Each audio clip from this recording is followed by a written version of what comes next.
Учурда республика боюнча 84 000 баланын 2 ата-энеси бирдей алыскы жана жакынкы миграцияга кеткен. Анткени менен Кыргызстандагы мигранттардын балдарынын саны мындан да жогору. Себеби бир ата-энеси миграцияда жүрүп, экинчиси баланын жанында болсо, мындай балдар каттоого алынбайт. Учетко 2 ата-энеси тең миграцияда жүргөн балдар гана алынып, алар менен атайын кызматкерлер иш алып барат. Ата-эне бала 18 жашка чыкканча бакканга милдеттүү. Негизи эле бүгүнкү күндө мигранттын балдары деген мыйзам чегинде түшүнүк жок.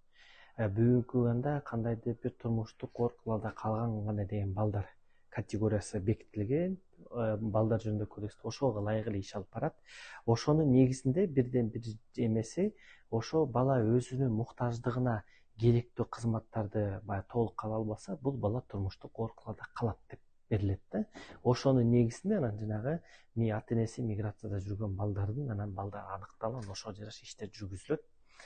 Ал эми болсо ошол сунушталган мыйзам долбоорунда ошол ата-энеси миграцияда жүргөн балдарды деген түшүнүк киргизилип, эгер ошол түшүнүк мыйзам чегинде киргизилген болсо, бул боюнча атайын ченемдик актылар, жоболор, буга ылайык тиешелүү баягы мындай оңойлотулган баягы нормалар болуш керек. Ошол эле учурда ата-эненин жоопкерчилиги, ошол эле мамлекеттик кызматкердин жоопкерчилиги кандай багытта кандай жеңилдикте кызмат берүү боюнча баягы нормалар мындай жобону негизинде аныкталыш керек да. Чет жакка иштеп кеткен үй бүлөлүү мигранттар көпчүлүк учурда балдарын туугандарына, ата-энесине, кээде жөн гана тааныштарына деле таштап коюуда. Бирок ишенип таштаган адамдар балдарды канчалык карайт? Мигранттардын балдарына байланыштуу акыркы учурда коомдо катталган окуялар үрөй учуруда.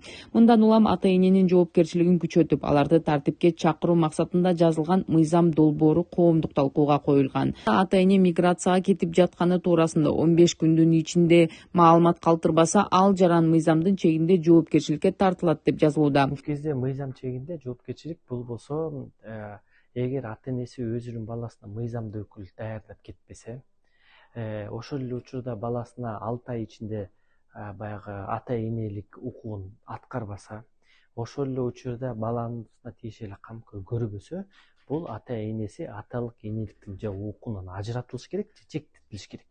Эми болсо ошо сунушталган долбоордо болсо, эгер 15 күндүн ичинде ушу берилген норманын баарын так аткарбаса же мыйзамдуу өкүлүн даярдап кетпесе, анда айыппул салынат деп көрсөтүлгөн да. Балыкчы шаарындагы мигрант ата-энелердин бардыгы эле балдарына мыйзамдуу өкүл дайындап кетпейт.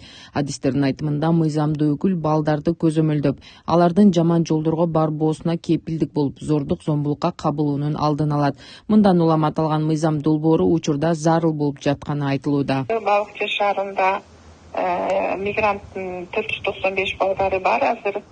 Ата-энеси миграцияда жүргөндөр, булардын ичинен чоң ата, чоң энесинин колунда калгандары 280 бала. Ал эми бир атасы же энеси миграцияга кетип, ошо бирден ата-энесинин колунда калгандар 215 бала. Бардыгы эле ошол ишеним кат таштабай кетип атышат.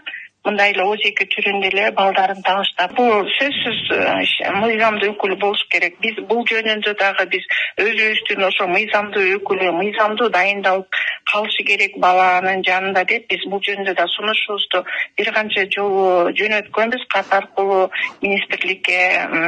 Мындайча айтканда, азыр бардыгы эле сабаттуу болушат, өзүлөрүнүн укуктарын билишет, ошол учурда милдеттерин да аткарышат эле.